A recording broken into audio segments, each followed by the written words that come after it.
गुरुवे नमः। आप सभी को मेरा नमस्कार तथा बच्चों को प्यार। मेरे आध्यात्मिक चैनल में आप सभी का स्वागत है।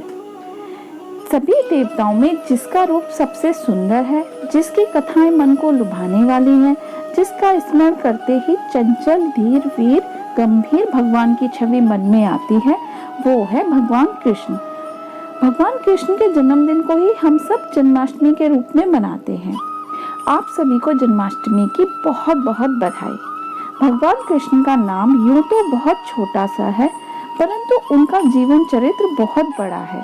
कोई भी विद्वान, कोई भी भक्त उनके संपूर्ण जीवन चरित्र को अपने शब्दों में व्यक्त नहीं कर पाया है। किसी ने उनके बाल रूप को पूजा है तो किसी ने उनकी बाल लीलाओं को, किसी ने गोपी रूप से उन्हें पूजा है तो किसी ने द्वारकाधीश जी के रूप में, किसी ने रणछोड़ जी की भक्ति की है तो किसी ने श्रीनाथ जी की, किसी ने महाभारत के कृष्ण को अपना सर्वस्व माना है तो किसी ने गोकुल के कान्हा को अपना सब कुछ माना है। भगवान कृष्ण को जिस रूप में पुकारो वो अपने भक्तों की उसी रूप में सुनते हैं।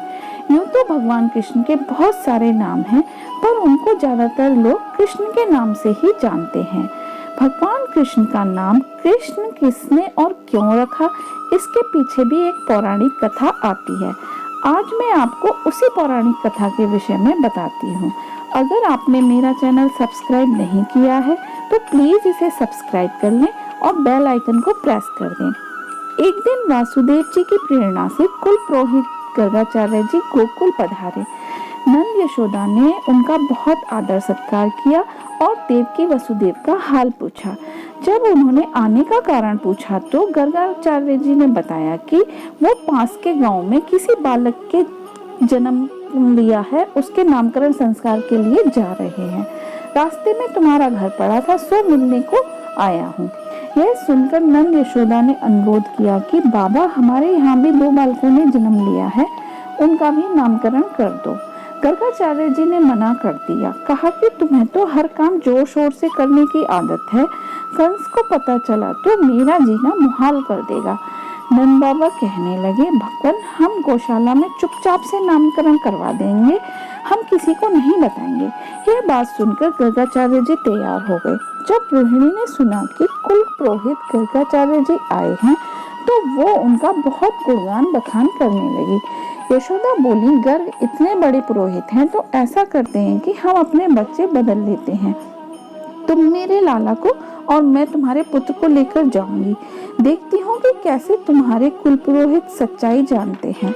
दोनों माताएं परीक्षा पर उतर आई। बच्चे बदलकर दोनों गौशाला में पहुंच गईं। यशोदा के हाथ में बच्चे को देखकर गर्गाचार्य जी कहने लगे, ये रोहिणी का पुत्र है, इसलिए इसका एक नाम रोहिणी होगा।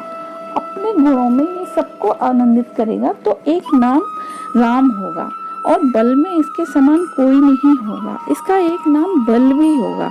मगर सबसे ज्यादा लिया जाने वाला नाम बलराम होगा। ये किसी में कोई भेद नहीं करेंगे, सबको अपनी तरफ आकर्षित करेंगे, तो एक नाम इनका संकर्षण भी होगा।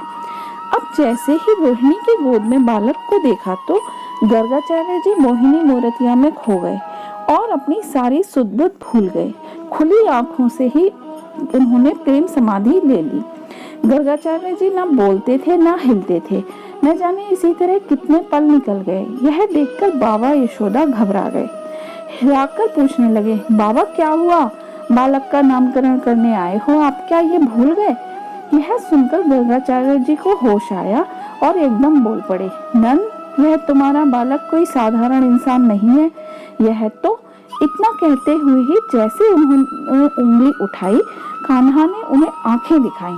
गर्गाचार्य जी कहने वाले थे कि यह तो साक्षात भगवान है। तभी कान्हा ने आंखों ही आंखों में गर्गाचार्य जी को धमकाया कि बाबा, मेरा भेद नहीं खोलना, मैं जानता हूँ यहाँ दुनिया में भगवान का क्या करते हैं। उसे पूछकर अलमारी में बंद कर देते हैं, और मैं अलमारी में बंद होने नहीं आया हूँ, मैं तो माखन मिश्री खाने आया हूँ, माँ की ममता में खुद को भिगोने आया हूँ। अगर आपने मेरा भेद बतला दिया तो मेरा हाल क्या होगा, यह मैंने तुम्हें बता दिया है। मगर गर्गाचार्य जी फिर भी नहीं माने। तो जैसे ही दोबारा बोले, ये तो साक्षात, तभी कान्हा ने फिर धमकाया, बाबा मान जाओ, नहीं तो जुबान यहीं की यहीं रुक जाएगी। और उंगली उठी की उठी रह जाएगी।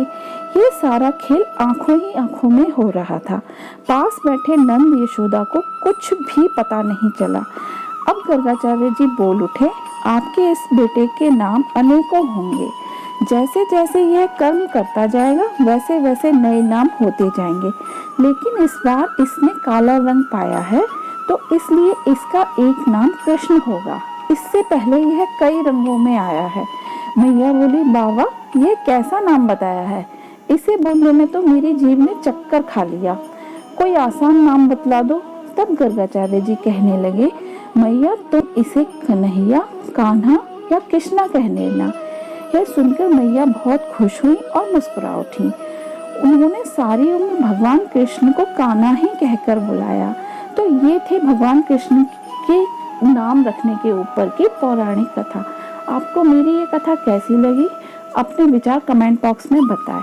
अच्छी लगी है तो प्लीज़ लाइक और शेयर कर दें।